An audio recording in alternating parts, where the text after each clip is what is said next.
Exacto. Entonces, fíjate, el precio es importante también, ¿no? Además de las cantidades. Cuando salimos de la pandemia hubo un repunte en el precio. Bueno, porque hubo una caída importante del precio internacional del petróleo por la pandemia.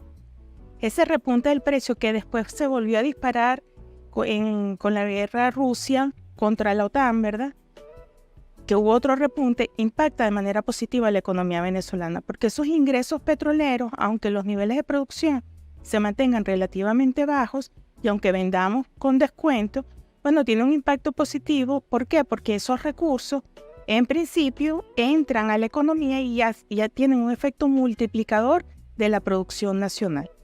Entonces, en la medida, ¿cómo pronosticar el crecimiento o no de esta economía? Bueno, en la medida en que aumentan los precios del petróleo, en la medida en que aumenta la producción, uno esperaría que aumente la producción nacional, ¿no? Porque tiene un impacto importante. Sí, y solo sí, y allí vienen las condiciones también, que efectivamente esos ingresos por concepto de petróleo tributen a la producción nacional.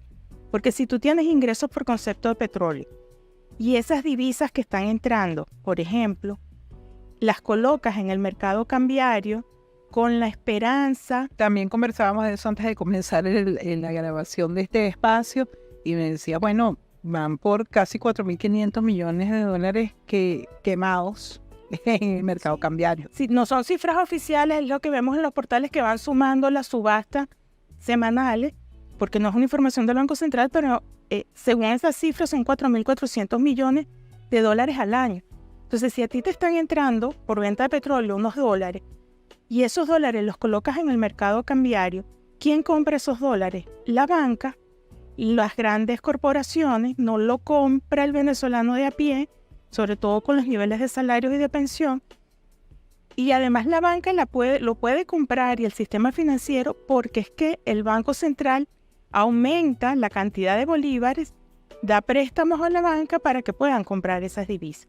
Pero más allá de eso, como tú dices, más allá de quemarla, o sea, esos 4.400 millones de dólares salen otra vez.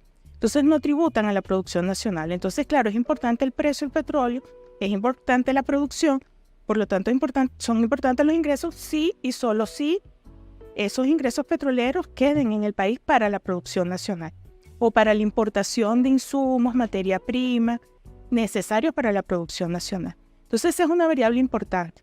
¿Cómo se van a comportar esas variables el próximo año?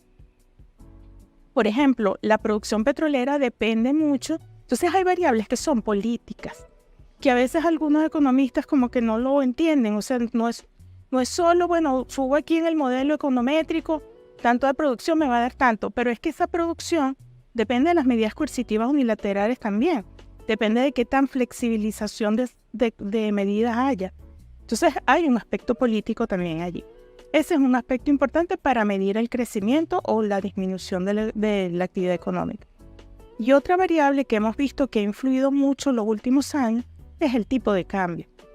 Cuando el tipo de cambio aumenta, y en este caso en Venezuela está aumentando no por la demanda y la oferta, sino que está aumentando porque hay una manipulación política del tipo de cambio que se marca en la guerra económica. Bueno, para tener una idea, a estas alturas del año pasado el tipo de cambio estaba en 10 bolívares por dólar.